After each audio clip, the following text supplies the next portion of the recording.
नमस्कार दोस्तों, मैं डॉक्टर संदीप शर्मा एक बार फिर से स्वागत करता हूं आपके अपने मैक्स पैट क्लिनिक में। सबसे पहले आप सबका बहुत बहुत धन्यवाद। आपने वीडियोस को इतना लाइक किया है, चैनल को शेयर सब्सक्राइब किया है। आप यूं ही अपना सपोर्ट बनाए रखें ताकि हम नए नए इन्फॉर्मेटिव वीडियोज़ के साथ आपसे मिलते रहें। दोस्तों, अक्सर हमारे पेट स्पेशली डॉग और कैट को उल्टी दस्त हो जाते हैं। वो कुछ खाना नहीं खाते हैं और कई बार दस्तों में बहुत तेज़ ब्लीडिंग भी होती है। इसको साइंस की भाषा में कहते हैं हीमोरेजिक गैस्ट्रोएंटराइटिस। और इससे पहले कि हम कुछ समझ पाते हैं, स्थिति इतनी खराब हो जाती है कि छोटे पपीज़ की तो डेथ भी हो जाती है। ऐसी सिचुएशन में हम इधर उधर से या इंटरनेट सर्फ करके जो सूचना ले पाते हैं, उससे एक नाम सबसे ज़्यादा उभर के आता है, पारो वायरस का इन्फेक्शन। डॉग को पारो हो गया है, कैनाइन पारो वायरस का इन्फेक्शन हो गया है।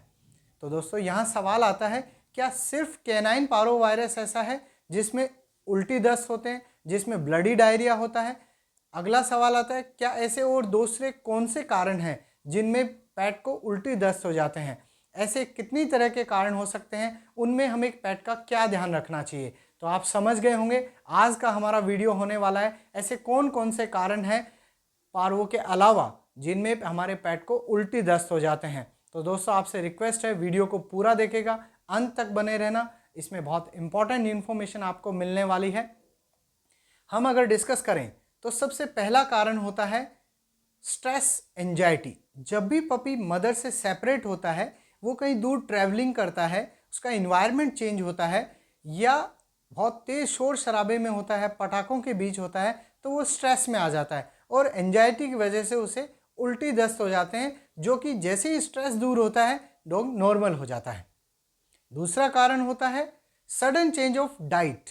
कई बार हम फूड जो खिला रहे होते हैं उसमें एब्रप्ट चेंज कर देते हैं, तो इंटेस्टाइन का जो नॉर्मल माइक्रोबायोटा है, नॉर्मल एंजाइम है जो खाने को पचा रहे हैं, वो सडन चेंज ऑफ डाइट से डिस्टर्ब हो जाते हैं, जिससे कि हमारे पेट को उल्टी दस्त हो जाते हैं। तो हमें ध्यान रखना चाहिए कि जो ग्रेजुअल मेथड है, एक स्पेसिफिक स्टैंडर्ड मेथडोलॉजी है फूड चेंज करने की, उसे फॉलो करना चाहिए। तीसरा कारण होता है पाइका। पाइका एक फिनोमिना है to eat unusual things. Deficiency की वजह से, mineral deficiency, vitamin deficiency, calcium deficiency, इन सब कारणों से हमारा पेट कई बार अनयूजुअल चीज़ों को खाने लग जाता है और उसमें पाइका डेवलप हो जाता है। जब वो मिट्टी, गोबर, लकड़ी, कुछ भी अनयूजुअल चीज़ खाता है तो इन चीज़ों से भी उसको उल्टी दस्त हो जाते हैं, ब्लीडिंग होने लग जाती है। हमें क्या करना चाहिए कि डेफिशिएंसी के जितने फैक्टर हैं उन्हें दूर करना चाहिए और हमारा पेट ठीक हो जाता है। कई बार पाइका की समस्या के चलते ही पेट जो है कुछ घर में रखे हुए रोडेंटिसाइड, इंसेक्टिसाइड जैसे कुछ मेडिसिन, एस्प्रिन, आइब्रूफेन, पैरासीटामोल, उनको खा जाते हैं। कुछ फॉरेन मटेरियल जो होते हैं, शार्प नेल्स जो होते हैं, कुछ टॉयज जो होते हैं, कुछ वुडन के मटेरियल होते हैं, उनको खा जाते हैं। उनसे भी उल्टी दस्त हो सकते हैं डॉग को। अगले कारण की अगर हम चर्चा करें तो वो होता है वायरल इन्फेक्शन। वायरल में सबसे महत्वपूर्ण जिसका हमने नाम लिया, कैनाइन पायरो वायरस हो सकता है, कैनाइन डिस्टेंपर वायरस हो सकता है, कैनाइन कोरोना वायरस हो सकता है, कैनाइन एडिनो वायरस हो सकता है, कैनाइन रोटा वायरस हो सकता है।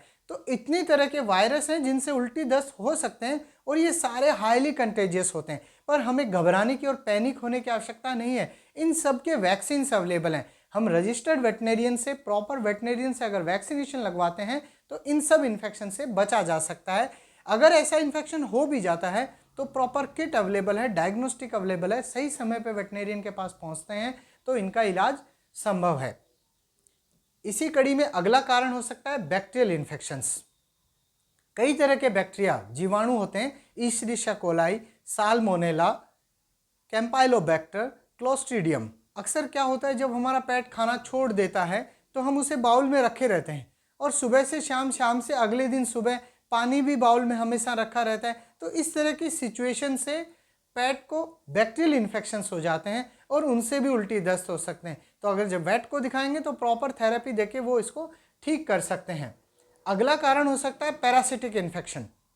कई तरह के पैरासाइट्स हैं, weep worm, round worm, hook worm, giardia, coccidiosis, जिसमें जियार्डिया बहुत कॉमन है। इसमें भी बहुत बदबूदार पॉटी होती है, ब्लडी डायरिया हो जाता है, एनोरेक्सिक हो जाता है, वॉमिटिंग होती है। पर अगर हम प्रॉपर डीवर्मिंग करते हैं, वेटनेरियन को टाइम टू टाइम दिखाते हैं और डीवर्मिंग का प्रोटोकॉल फॉलो करते हैं तो इन सब एंडोपैरासाइट इन्फेस्टेशन से बचा जा सकता है। यहाँ मैं एक और यूनिक चीज़ आपसे शेयर करना चाहूँगा दोस्तों। डॉग एक ऐसा यूनिक एनिमल है जिसमें कि मदर के वर्म से यानी माँ से बच्चे में पेट के अंदर भी वर्म इन्फेस्टेशन हो जाता है। इसलिए सबसे पहले जब पप 15 डेज़ का होता है तो हम उसकी डीवर्मिंग करते हैं और डीवर्मिंग का एक प्रोटोकॉल, इसका हम सेपरेट वीडियो भी बनाएंगे डीवर्मिंग के ऊपर। तो ये कारण पैरासिटिक को हम अवॉइड करते हैं, ये भी एक कारण होता है। अगला कारण हो सकता है auto immune diseases. Auto immune diseases यानी इम्यून सिस्टम में कुछ गड़बड़ होना, जैसे कि IBD, इन्फ्लामेटरी बाउल सिंड्रोम। ये सिंड्रोम ऑटो इम्यून होता है। इसके अंदर भी अक्सर पेट को उल्टी दस्त हो जाते हैं, एक कारण ये भी हो सकता है।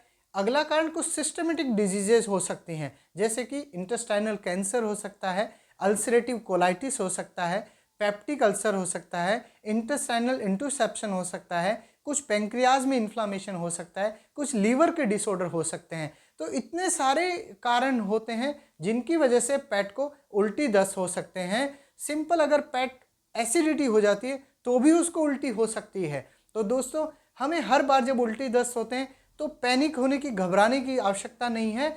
बहुत सारे ऐसे कारण हैं, कई कारण हैं जो सिंपल वेट के पास जाएंगे, वो ट्रीटमेंट करेंगे और ठीक हो जाएगा। कई कारण वैक्सीन से ठीक हो सकते हैं, तो हम अपने पेट को बचा सकते हैं। तो मैं आपको यहाँ सिर्फ सजेस्ट करना चाहूँगा, जब भी पेट को उल्टी दस्त होते हैं पैनिक ना होइए, सिर्फ इंटरनेट सर्फ ना कीजिए, जल्द से जल्द अपने वेटनेरियन को दिखाइए, प्रॉपर डायग्नोस्टिक, प्रॉपर थेरापेटिक्स को फॉलो कीजिए, हमारे डॉग की जान बच सकती है। तो इसी के साथ हम इस वीडियो को यहाँ विराम देते हैं। आपका बहुत बहुत धन्यवाद, थैंक यू सो मच। आपने चैनल को इतना शेयर किया, सब्सक्राइब किया, सपोर्ट करते हैं। आप यूं ही अपना सपोर्ट बनाए रखें, चैनल को ज़्यादा से ज़्यादा शेयर करें, सब्सक्राइब करें। बहुत बहुत थैंक यू। अगली बार मिलेंगे फिर से किसी नए इन्फॉर्मेटिव वीडियोज़ के साथ। आपके जो भी सवाल हैं आप नीचे कमेंट बॉक्स में लिखें, हमें बताते रहें। Thank you so much.